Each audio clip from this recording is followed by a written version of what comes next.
Un saludo especial al doctor José Manuel Gómez, al doctor César Reyes y por supuesto a el superintendente de sociedades, al doctor Francisco Reyes, colega y compañero de luchas y batallas en este frente de prevenir y atacar la corrupción en todos los frentes y ámbitos de la vida nacional.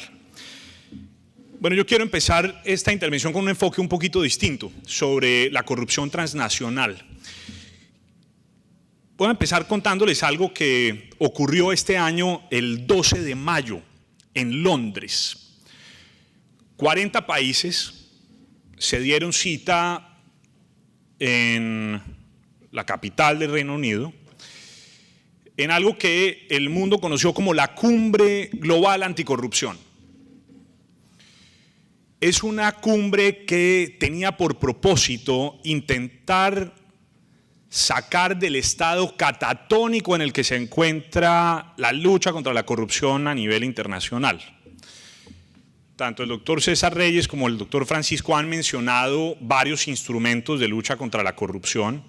Mencionaron a la Convención Antisoborno de la OECD, mencionaron a la Convención de Naciones Unidas de Lucha contra la Corrupción, pero hay otras, como la Convención Interamericana de Lucha contra la Corrupción.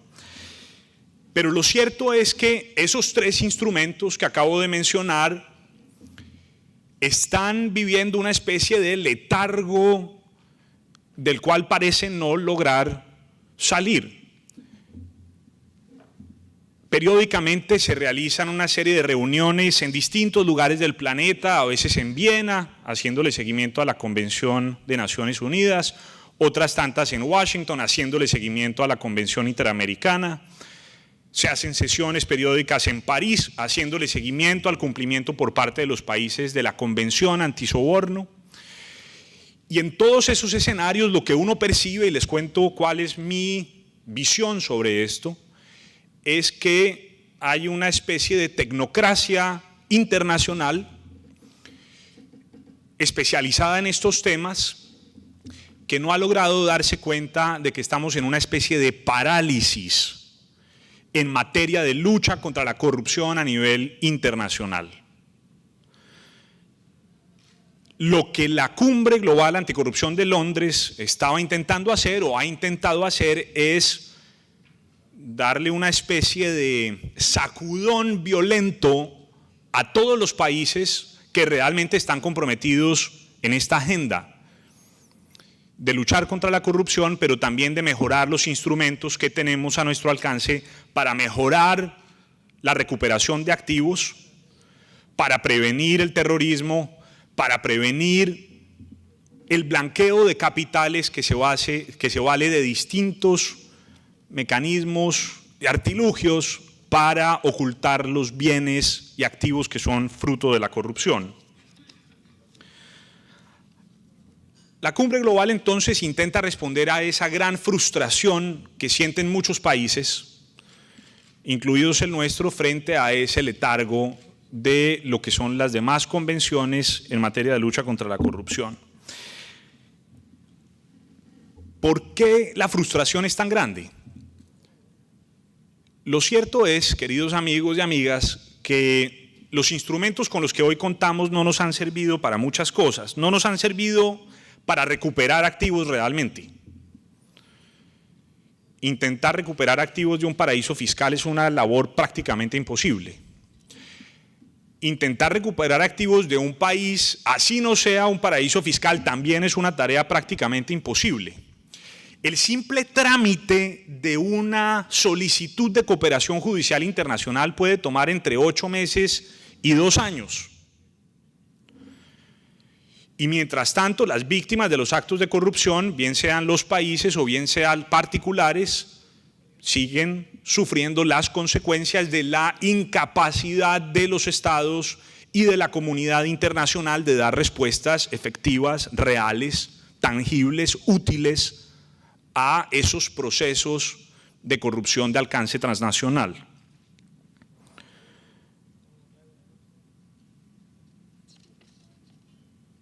Ahora bien, cada uno de nuestros países además está viviendo complejidades adicionales.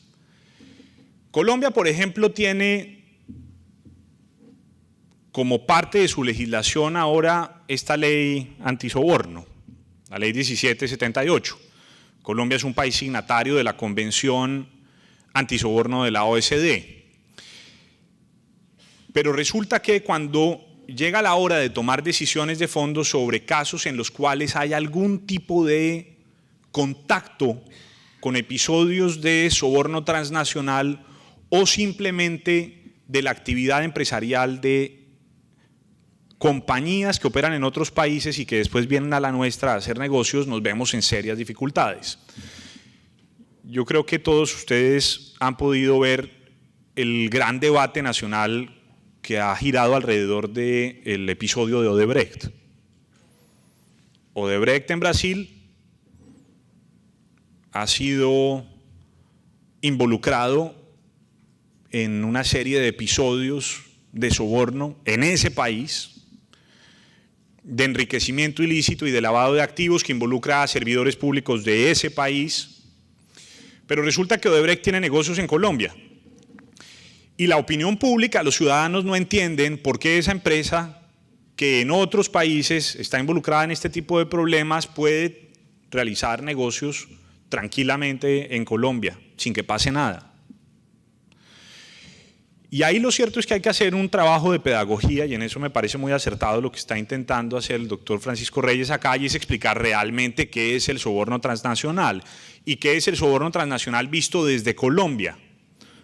La ley antisoborno no aplica al caso de Odebrecht, pero resulta que el gobierno le pidió un concepto al Consejo de Estado, y el concepto del Consejo de Estado nos puso en dificultades, porque ese concepto considera que cuando hay una sentencia condenatoria en otro país, entonces muy posiblemente en la interpretación del Consejo de Estado tiene que aplicar la inhabilidad en Colombia para contratar con el Estado.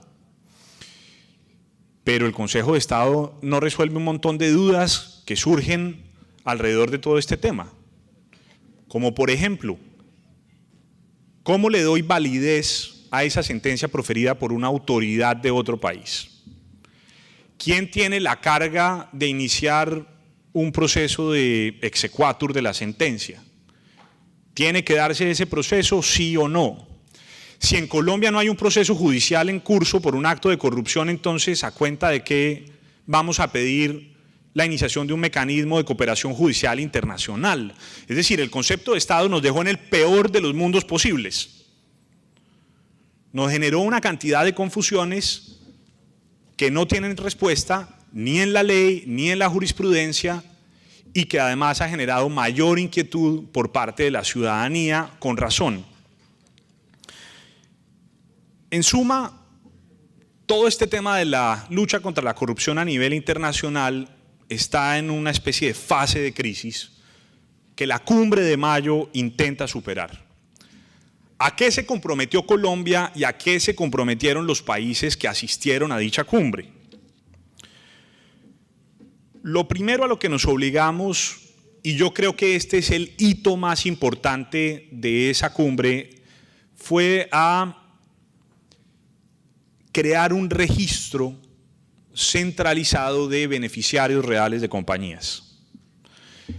Es decir, nos estamos comprometiendo a que exista un registro en Colombia en el cual las autoridades puedan consultar la información sobre quiénes son los dueños de las empresas, que no tengan que ir al libro de accionistas, que no tengan que ir primero a un juez de control de garantías, pedir la autorización, después hacer una inspección, revisar el libro, que a veces se lo ocultan o que no aparece, para saber quiénes son quienes realmente se están lucrando de los negocios. Y esto es muy importante porque para los que trabajamos en estos temas en el día a día, es evidente que lo que hacen las empresas que trabajan con estructuras criminales, las grandes mafias de la corrupción, lo que hacen es estructurar capas de empresas y de personas jurídicas, unas debajo de otras, de manera tal que al Estado se le dificulte realmente ir detrás del hilo y saber quiénes son los cerebros de la operación o quiénes son los que se están lucrando de los negocios. Solo en ese proceso de lograr que un juez permita que la fiscalía, por ejemplo, pueda ir a los libros de accionistas, ver qué está ahí, y sobre la base de eso tomar decisiones, se le pueden ir a la fiscalía 8 meses, 1 año. Pero esto es todavía más grave cuando de lo que estamos hablando es de corrupción transnacional o de estructuras en las cuales compañías offshore tienen negocios en el país y entonces la trazabilidad de los recursos de los beneficiarios, de los que se lucran, ahí sí que se vuelve prácticamente imposible. Y la verdad es que seguir creyendo que la corrupción es una cosa parroquial, que ocurre ahí solamente con unos alcaldes y que cuando se roban la plata, esa plata queda parqueada y no la mueven o no la sacan del país o no termina pagando las universidades de sus hijos o de sus familiares o en compra de apartamentos en otros países, pues eso es de una ingenuidad y una candidez que no tiene límites. La corrupción es altamente sofisticada y por regla general lo que ocurre es que los recursos que son tomados del Estado terminan, bien sea en paraísos fiscales o en otros países, en activos de distinta naturaleza. ¿A qué más nos obligamos aparte de la creación de este registro de beneficiarios reales? Nos obligamos también a expedir una ley de protección de reportantes de corrupción que beneficie tanto a las personas naturales, pero también queremos que beneficie a las personas jurídicas. Frente a las personas naturales, lo que yo diría es que cuando uno recorre Colombia, en todos los departamentos del país, cuando encuentra veedores honestos que actúan con apego a la ley y con conciencia cívica real, se da cuenta que esa gente se juega día tras día el pellejo, la vida, la integridad, el empleo en la denuncia de casos de corrupción. Pero también ponen en riesgo las vidas de sus familias. Y a veces el Estado los deja en el abandono más absoluto. Es decir, es la gente intentando hacer su aporte a la sociedad, protegiendo el bien público y el Estado los deja en el abandono. Nosotros creemos que el Estado tiene que darle respuestas, acompañamiento permanente a la sociedad civil y a los ciudadanos que combaten la corrupción, que se juegan la vida en el día a día.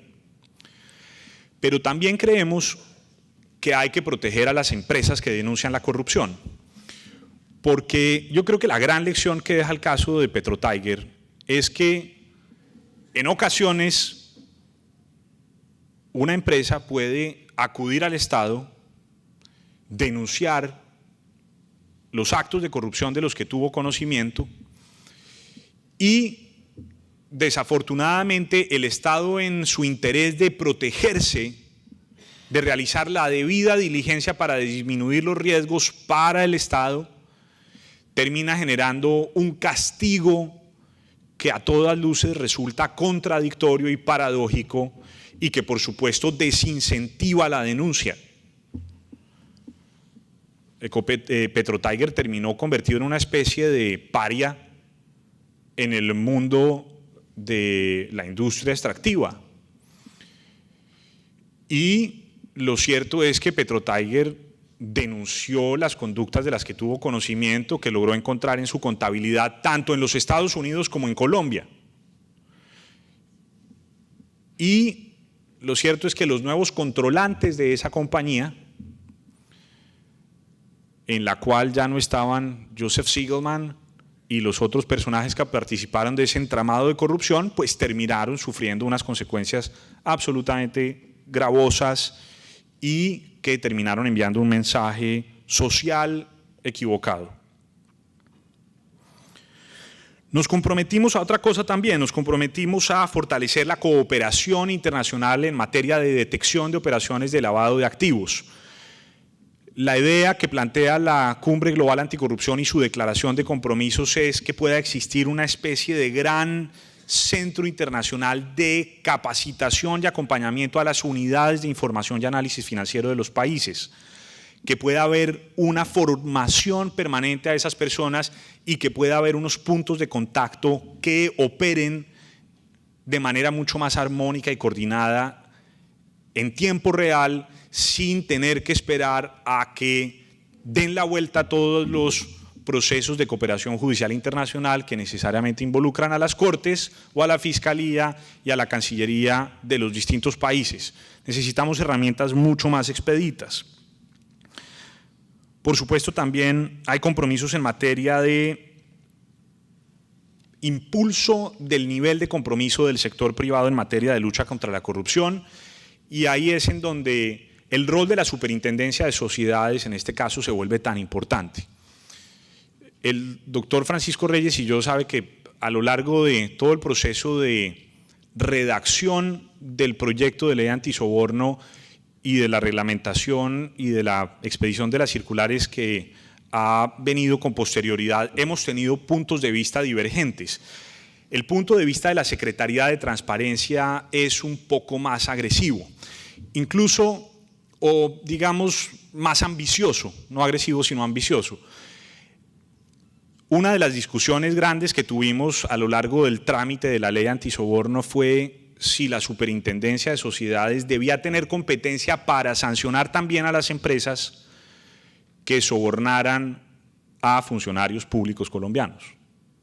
Esa fue una gran discusión, porque para nosotros no tenía ningún sentido decir que estábamos condenando o que podríamos condenar con multas de hasta 200.000 salarios mínimos legales mensuales vigentes a las empresas que sobornaran funcionarios de otro país, pero no a los que sobornaran a funcionarios del Estado colombiano. Eso nos parece que no tenía ninguna lógica, digamos, como mensaje social y como política anticorrupción no tenía ningún sentido. Finalmente llegamos a un acuerdo afortunado, creo yo, en el sentido de que en los casos en los que haya sentencias penales condenatorias en Colombia por esos hechos, la Superintendencia podrá asumir competencia sobre esos casos.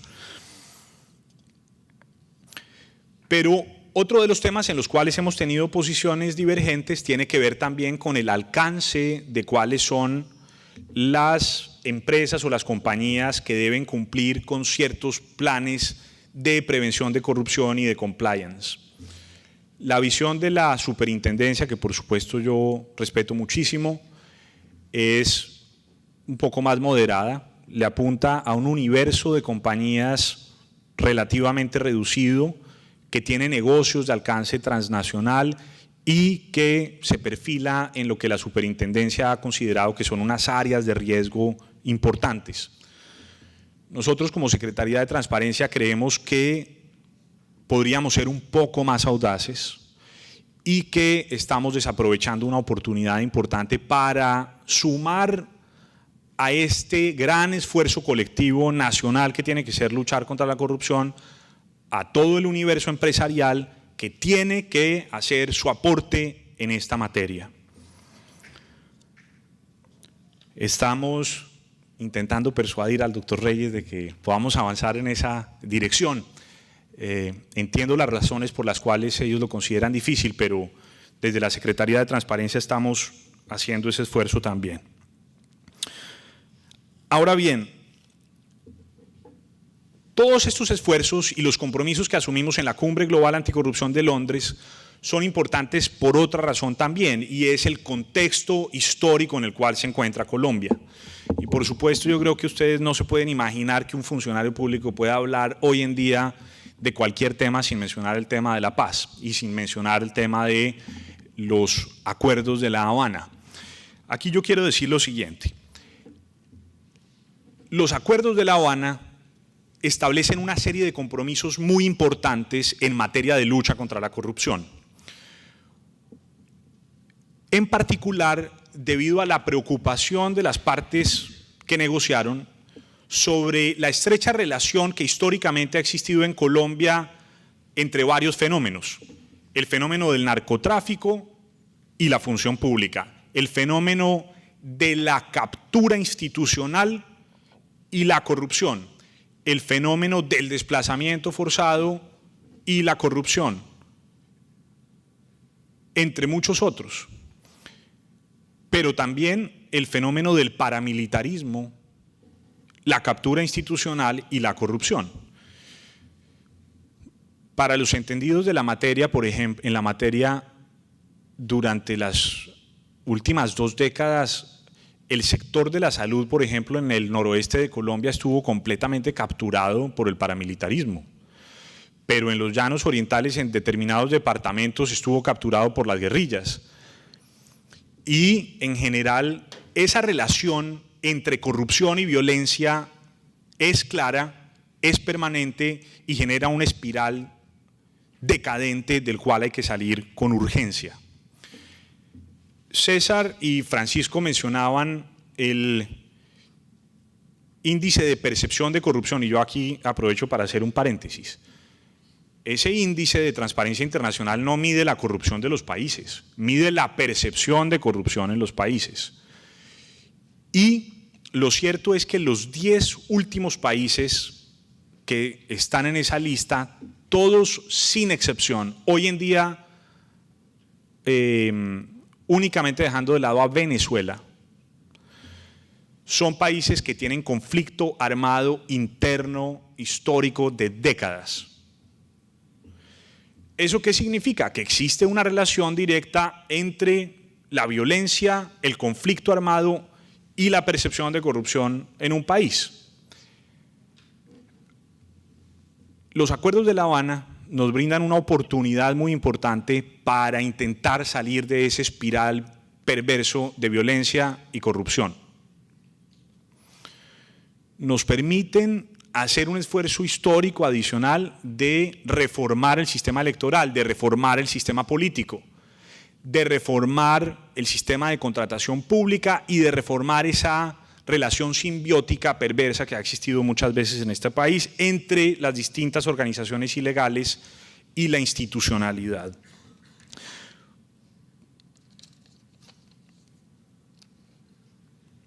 Los quiero dejar con esta frase de Martin Luther King, muy a propósito de los tiempos que vivimos.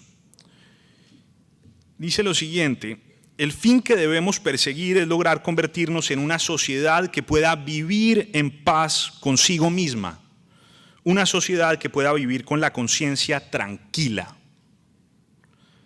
Eso es realmente de lo que esto se trata, hacer la paz con nosotros, vivir con la conciencia tranquila, pero eso solo es posible si tenemos la seguridad de que estamos expulsando la corrupción de manera radical de nuestras instituciones, si nos indignamos ante ella y si protegemos las garantías y derechos fundamentales que ella socava.